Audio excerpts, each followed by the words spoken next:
So the first topic that we are going to go into is a new topic, and it is our publisher praise. In this episode, we're going to go over Gale Force 9.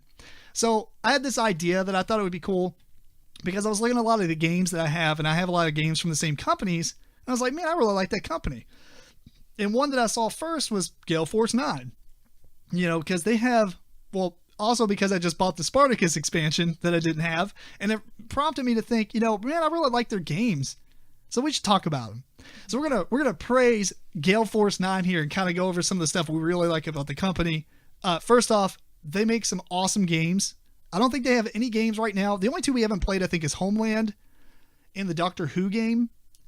And I think that you all haven't played Firefly, but otherwise, I want to. There's some kind of Family Guy what is game, it? a Family Guy game they have that I've never heard of, but I obviously haven't played it either. I think it's like a party game, maybe. It might be. Yeah. That would seem appropriate. For people that like Star Trek, they also have Star Trek Ascendancy. Okay, well, obviously, I was thinking there was way less games. You're right, but we played Mage Knight, so I'm not saying it's very close because it does have some similarities and a lot of differences. But either way, though, Spartacus is by far number one on my list of Gale Force 9 games. It's so every year it's almost in my top 10, and I'm like, that in game though. Yeah, I was just thinking it's like it's really good for the first half, and then it gets munchkin-y.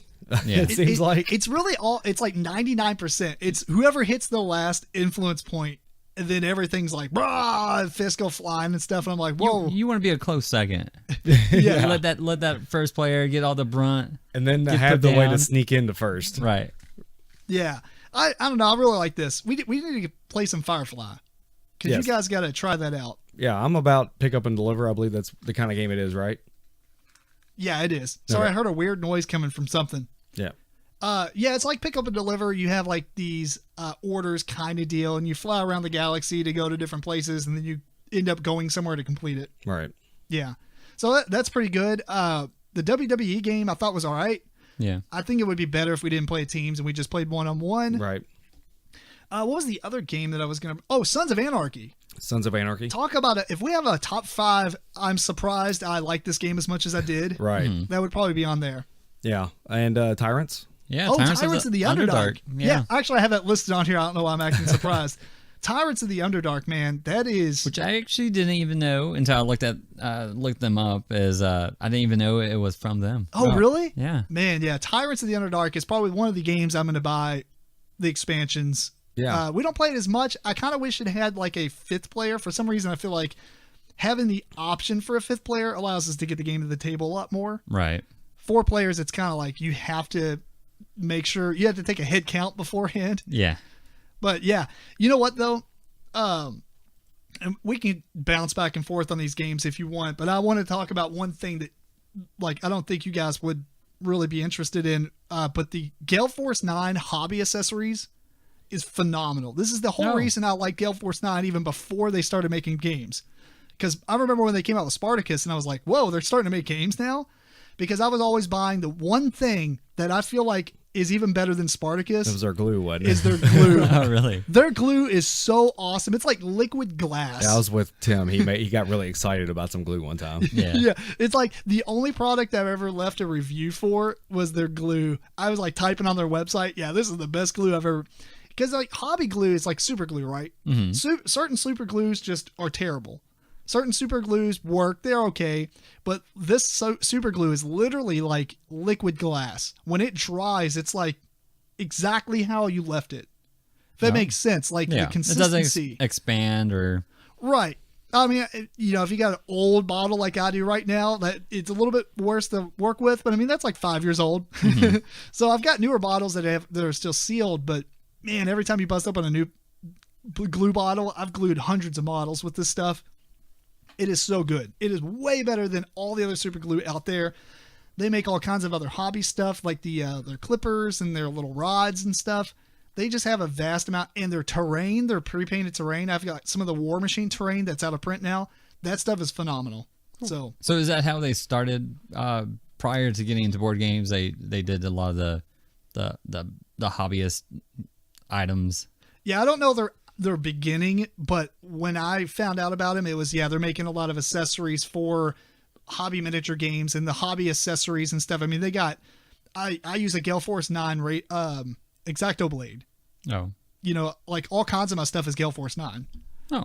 It's just awesome. And when they started making games, I mean, you know, switch more to board games. I haven't bought as much of the accessory stuff, but I bought obviously plenty of their games. Mm-hmm. And this is one of those companies that from beginning to end of my gaming career so far included them in it. So what gave me the idea of the whole publisher praise thing in the first place, but Cool. Yeah. Anyway, anything else you want to? No, I would say the top for me is probably the same with you, except I would probably flip it. Tyrants of the Underdark first, Spartacus second. Just because of issues, like I said, like you guys said, or Matt said, really. Once you get to the end, it gets kind of munchkiny. You gotta really get into kind of a good second place and have that first player take that hit.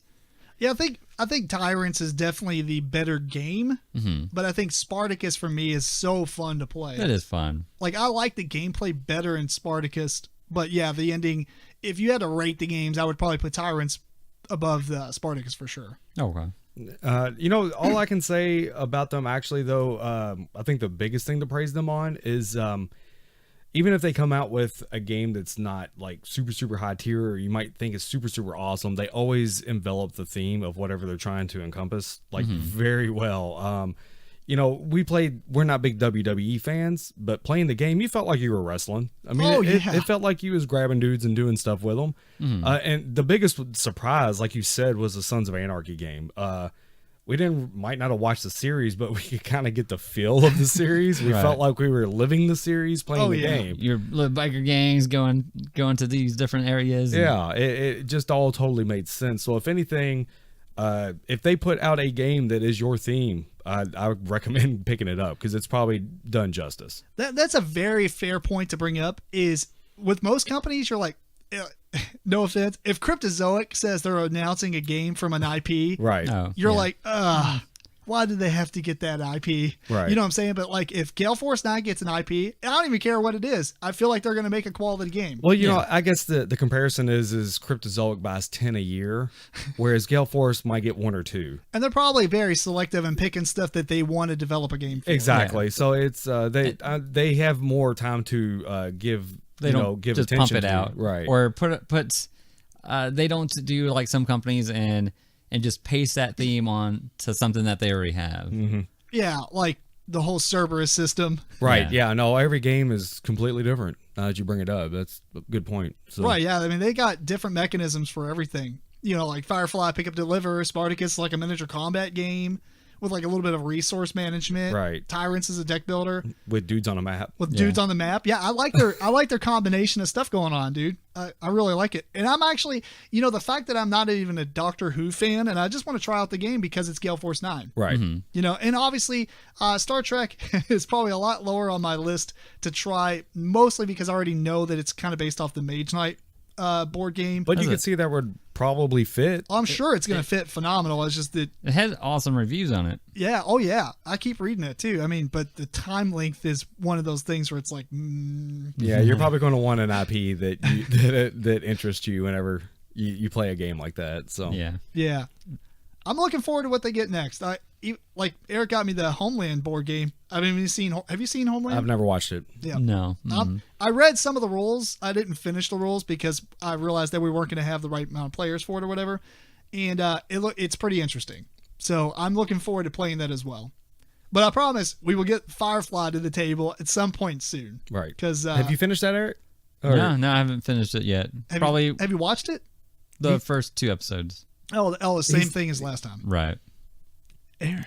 I'll finish it. I can't say much. Eric let me borrow Spirited Away like a half a year ago or something at this point. Oh, totally off topic. That's coming to theaters. If you like it that much to go, they're putting it back in theaters. Firefly? No. Oh. Spirited Away and the Princess movie. I almost got really excited. No, sorry. Princess Mononoke. Yeah. Are they doing anything with it or just re-releasing it? Just putting it back in theaters. That's different. The theater on Preston, every month they bring back like an old classic. Oh, gotcha. Okay. That's cool. Well, anyway, anything else you want to add on to this before we finish it up? No. Not for me. All right, well, Gale Force 9, keep doing what you're doing. Thank you very much for the games that you have. You guys are awesome, and you get our first ever publisher praise. Yay. Claps. Publisher praise.